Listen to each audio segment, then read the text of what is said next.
Кога имаш силна волја да се образуваш, поседуваш талент за музика, а пред се целосна подршка од семејството, но и наставниците и соучениците, тогаш ниту вродената попреченост не може да застане на патот на успехот на еден човек. 18-годишната Марија Стоилковска од Куманово од самото раѓање е слепо лице со визуелна попреченост, но тоа не и пречи секој ден заедно со своите родители да патува во Скопје до Државното училиште за деца и младинци со уштетен вид Димитар Влахов. Девојчето своето образование го започнува во Кумановското основно училиште Браќа Миладиновци, но поради недостиг на основните услови за образование на овие лица кои што учат од Брајово писмо, Марија се запишува во Скопје. Ние прифативме да патуваме, заради тоа што таму ни обезбедија машините за пишување.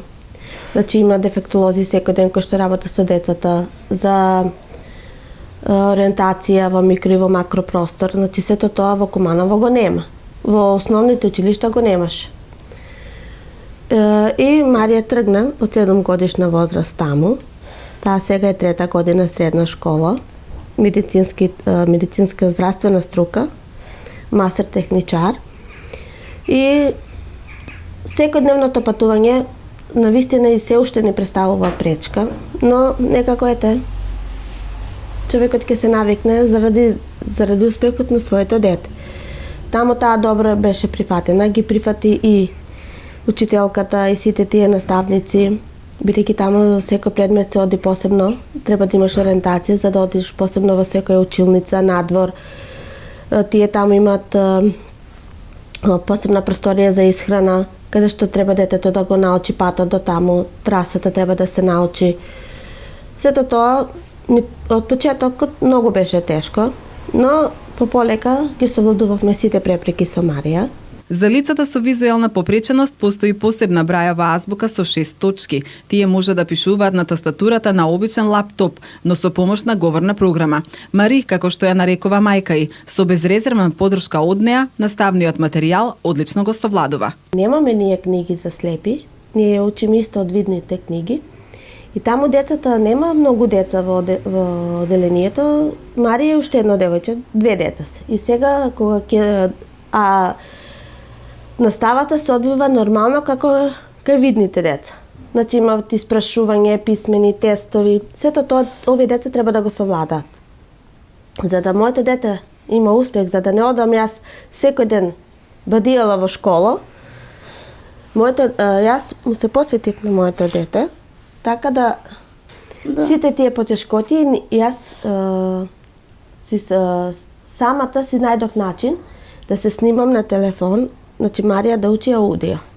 Бидејќи не може да постигне да пишува на машина многу брзо. Јас се снимам, потоа Марија ги слуша лекциите со слушалки преку телефон, па ги пренесуваме на лаптоп, имаме посебни фолдери за сите предмети, за да Марија биде одличен ученик и да постигне успех.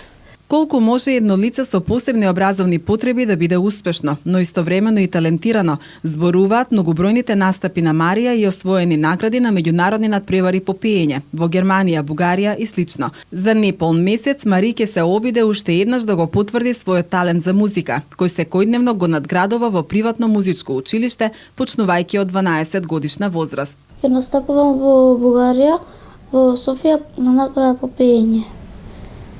Ке се представам со Блажена Горо и убава моја од IQ или Love Me Like You Do. Блажена Горо ми е од синтезис, а IQ ми е од убава моја ми е од IQ. Марија посетува курсеви по англиски јазик и информатика, помага во извршување на домашните работи, готви заедно со мајка ѝ, а сето тоа го прави со многу љубов. Тоа нема да спаѓа во група на деца со посебни потреби ако нема некоја потреба или некој.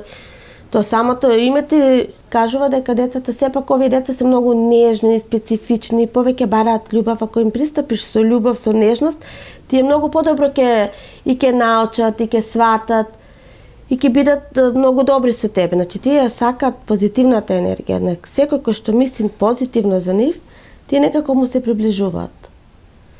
Бидејќи слепите само видот им е одземен, додека сите други сетила им се повеќе развиени. Родителите на Марија се надеваа дека таа, освен одличен мастер, ќе стане и пејач и на тој начин надалеку ќе се слушне за нејзиниот талент.